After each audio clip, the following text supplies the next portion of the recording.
Swaddy Cup. Waddy Cup. Cooey. Motorbikes, ladies and gents, pro downs and other pro downs and all the other stuff that some people call themselves these days. Buying a vehicle in Thailand. Books. They all have books. Green books, blue books, yellow books. Books are the legal requirement here. If you're buying something and the correct description, including the serial number, is written in the book, the person selling you whatever it is you're buying is written in the book, you've got their ID card and that matches the person in the book, you've mitigated a lot of possible issues that you might have with some nefarious sellers. Gam and I use Facebook for virtually everything you see here we bought,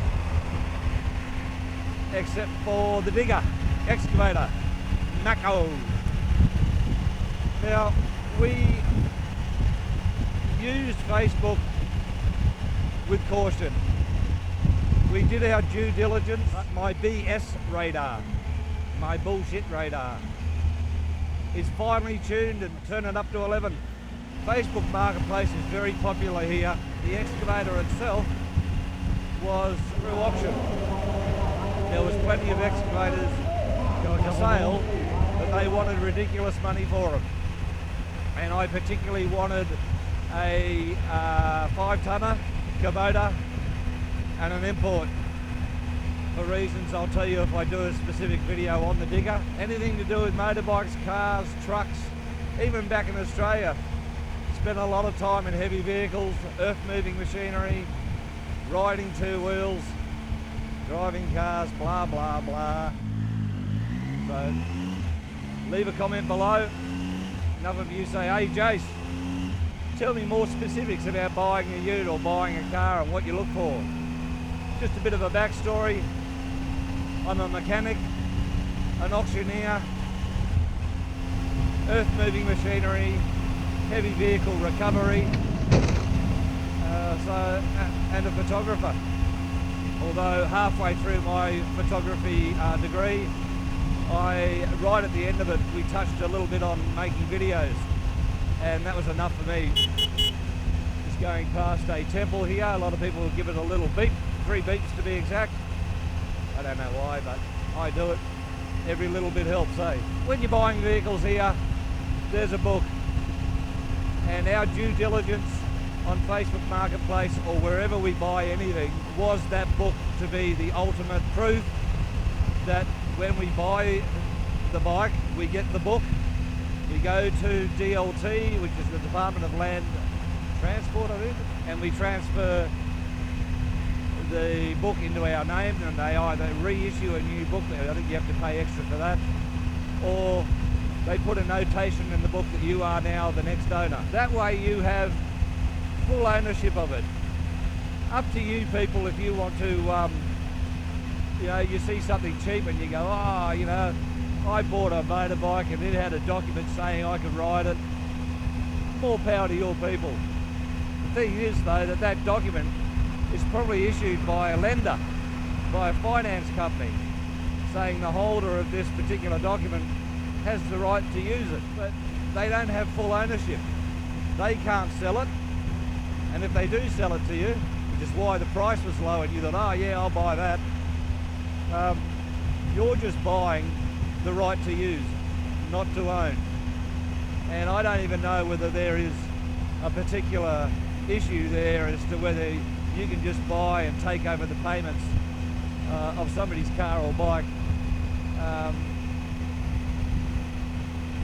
without notifying them and getting another document reissued into your name. Our usual police checkpoint. Glad I'm on this bike and not Glenn's bike because we haven't done his taxes and horrible update yet. Get a load of this place. Effing spectacular. I'm telling you. You've got these little gems everywhere in Thailand. So, just a quick note about buying a second-hand bike. If it's got a loud pipe fitted to it, you've got to factor in that when it comes time for inspection, they're going to put a sensor on your exhaust to check emissions, and they're also going to check your dB level, how loud your pipe is, and if it fails that, they just turn you away. So when we bought Glenn's bike, it came with the standard pipe. He already knew that every time he was going to renew that bike, he'd have to swap the pipes over to the original one so he could pass his inspection. And I have heard stories of the police doing a crackdown, as they do on helmets and other things, but they do also do a crackdown on loud pipes, and they love doing this. They love revving their machines with the loud pipes. So the police, if they have, doing a Yui here, yes, I checked my mirrors, no, I didn't put a blinker on. If they have a crackdown on loud pipes and you get pulled over and your pipe is obviously going to fail,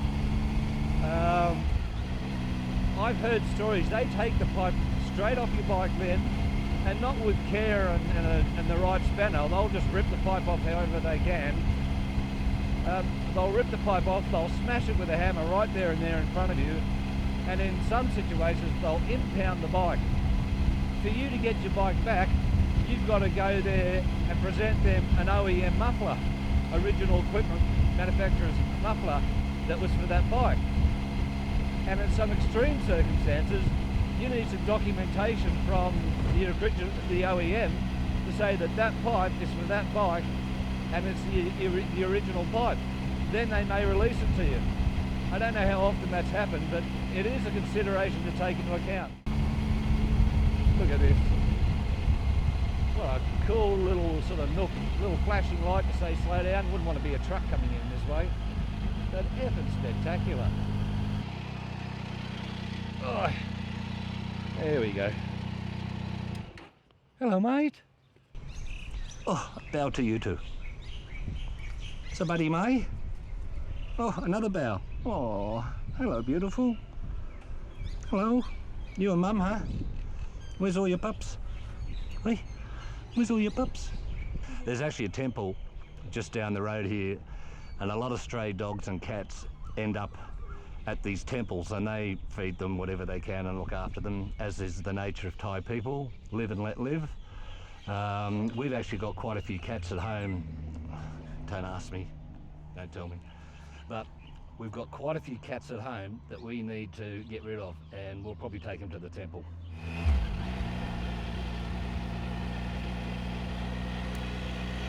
Some of you might know that I'm a bit of a Ducati nut. I love my Ducati. Viva Ducati, Bologna, Italy. I love my Ducatis. So, forget it. Don't even think about it. No way, Jose. Not in a bee's nut are you easily able to import a motorbike from your home country into Thailand. Just not worth it. It can be done, but it is super expensive. They will bend you over and give you a good reaming with taxes. They'll bury you in paperwork, and it's, you know, the whole system is designed to protect the local market, and I understand that.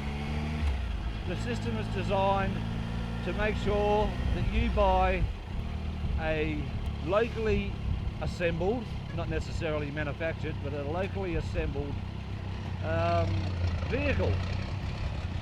Only one exhaust pipe on that truck. That's unusual. They've normally got about 10 of them. Got the little rubber strips to make the tyres look pretty. So the whole system is designed to protect the local market. Fair enough. One of the reasons why I bought this Triumph. Yes, it's an English brand, but it's assembled here in Thailand, which also means that parts are available, and if you have to do anything with a workshop, like ordering a specific part that's not readily available, the computer networks to look up that part that you're after, and they're able to do it. We are in Banasan. southern Thailand, where it's hot. Put my DRLs on, make sure that I'm easily visible to anybody else in front of me. So I had considered stripping down these two bikes to the last nut and bolt and putting them in the container to bring here. And it might have worked too, but you're going to have your bike here, your lovely bike. Oh, I love my Ducati. But the hassle you got to go through, and it's probably impossible, I'd say. So, you know, forget it. Don't bring your bike in, don't even think about it. Why don't you buy a Ducati here, Jace? Well, I'm glad you asked, Two Dogs. Ducatis, they require a certain amount of love. Their desmotronic valve system is, you know, requires specialist tools, requires specialist brain to understand the system and to keep the bike in tip-top working order. And it's just, I've looked at a few Ducatis here, I'll admit, and no way, Jose, they are not maintained. Speaking about maintenance, you will find that maintenance is not big on the agenda of owners here in Thailand. To me, everything that I looked at, and I looked predominantly for vehicles that were low in kilometres. If they're low in kilometres and they haven't been looked at, that is way better than trying to find a bike or a car that's high in kilometres and not been looked at. The oil turns to sludge, you just have so many issues. Change your oil regularly, change filters. Just do it. Trust me, from a mechanic's point of view, you bring me a car or a bike to fix and it hasn't had oil changes for God knows how long, and the oil's turned to maple syrup, black tar, Texas tea.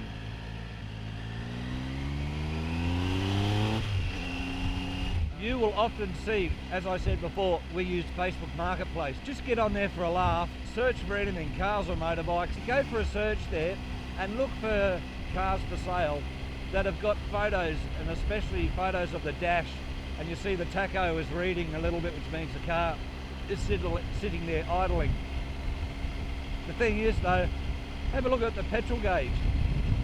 9 times out of 10, that gauge is on E for empty. The little come and, you know, feed me fuel soon, I'm thirsty, you're going to start walking soon, buddy. That light will be on. Funny thing I said earlier on the video with the fuel gauge, down on empty, and the fuel light. Feed me, I'm thirsty. You're going to be walking soon, buddy. Considering the fuel, oh, it just goes straight through a roundabout, don't go around. Oh yeah, it is a straight through anyway. Okay, my bad. That means that all the crap has got sucked up, it's in your fuel lines, it's in your fuel filter. If the fuel filter gets overwhelmed and it can't absorb any more, then some of that particulate and crap is going to get past the filter, going to make its way into your injection pump, and after your injection pump, it's going to end up in the injectors. And you're going to end up with a bike or a car that's not idling very well, or it's hunting at idle. It goes up and it goes down and goes up and it goes down. That's called hunting. That happens because of a bit dirty fuel system, blocked injectors, poor flow because the filter is just struggling to let the juice through, and it's chock-a-block. My philosophy when buying anything, let's talk about motorbikes. Who wants to talk about cars? What? Let's talk about motorbikes. When I go and look at a motorbike. So, say hello to the people, Gam. Hello. What are we doing today? Hello from Thailand. Hello from Thailand. Hello from Surat Thani. What are we doing today, sweetie? Change the name on the bike. Huh? Change name on bike. We what? Change name on bike. Correct Change word? name on bike. Yep. Correct word? Yeah, horrible. Horrible. Horrible. No, and horrible. What is horrible? Okay, I'll tell you. Horrible is insurance.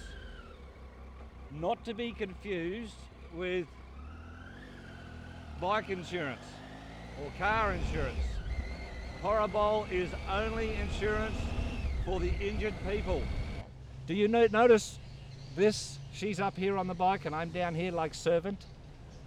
She's boss. No, we same. We are looking at the bike.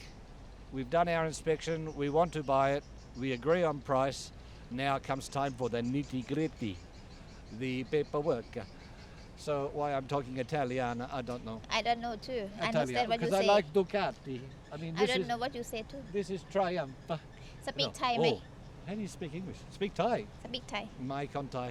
คนไทย you can say in Thai you need a copy ID card. No, you need green เล่มสีเขียว Okay, we're not doing a Thai lesson. We're not doing a Thai lesson now. Okay. So, book, copy of ID card, line written through it in blue pen, Yes. saying that this is for sale for transport. Mm-hmm. DLT you can put maybe, and they sign it. They can Contract. put a date on that if you want.